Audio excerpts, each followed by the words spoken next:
ये 2014 की बात है, जब मैं लाहौर में प्रैक्टिस कर रही थी और अपने बहुत इनिशियल ईयर्स ऑफ प्रैक्टिस में थी। तब मेरे ऊपर बहुत सारे काम का लोड, पीजीज़ का लोड, प्रोफेसर और एसोसिएट प्रोफेसर का लोड भी होता था।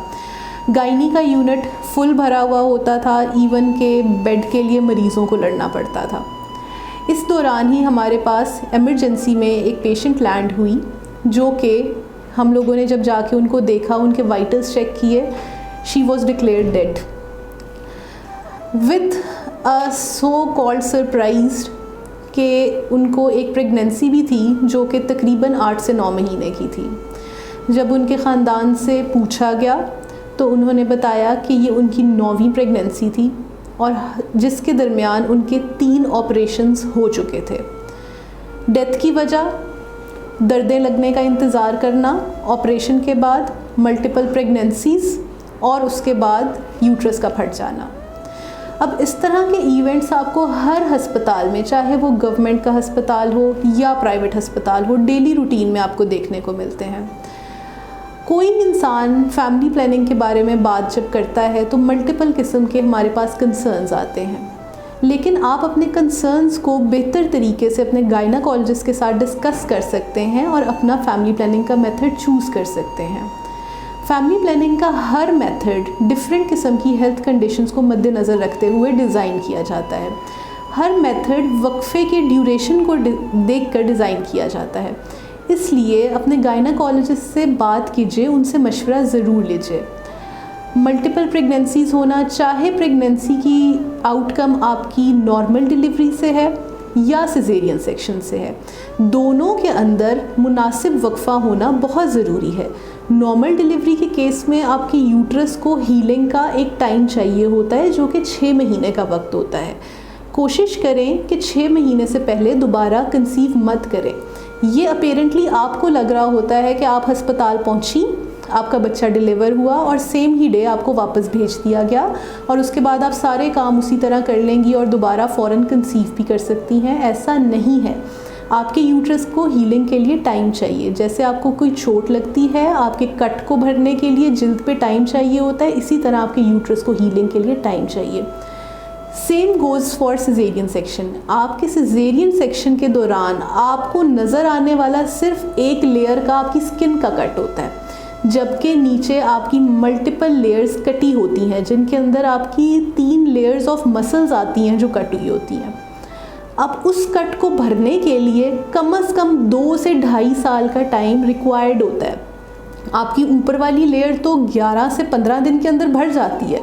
डॉक्टर आपको कह देता है कि 11वें दिन आके आप अपने स्टिच खुलवा लें, लेकिन क्या आपने कभी सोचा कि जो ख़वातीन आपके आसपास ही फिरती हैं और कहती हैं कि ऑपरेशन के बाद हमें दर्दें होनी शुरू हो गई हैं, या हमारी तो लोअर एब्डोमिनल पेन नहीं जाती, या ऑपरेशन वाली जगह पर दर्द नहीं जाती, क्या आपने कभी ये सोचा कि वो ऑपरेशन की जगह पर पेन क्यों होती है?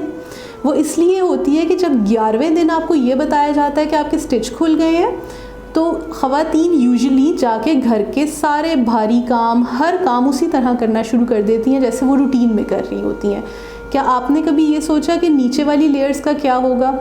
उसके बाद आपने ये सोचा कि आपको ये तो बताया जाता है कि आपके ऑपरेशन के बाद हर्निया हो गया, आपने ये सोचा कि वो हर्निया क्यों हुआ? आपने ऑपरेशंस के दरमियान वक्फा नहीं दिया। आपने यूट्रस को तो हीलिंग का टाइम छोड़ें, यूट्रस पे लगा हुआ कट तो छोड़ें, आपने तो अपने मसल्स को हीलिंग का टाइम नहीं दिया। जब आपके मसल्स ही नहीं जुड़े तो वहाँ से हर्नियल लूप तो निकलेगी ही निकलेगी। सो जो ये मल्टीपल कंप्लेंट्स हमारे पास डेली रूटीन में आती हैं, ये सिर्फ़ और सिर्फ इसलिए हैं कि आप अपनी गायनेकोलॉजिस्ट से पहली बात तो खुल के बात नहीं करते, दूसरी बात कि उनके दिए हुए मशवरे पे यूजुअली अमल नहीं करते।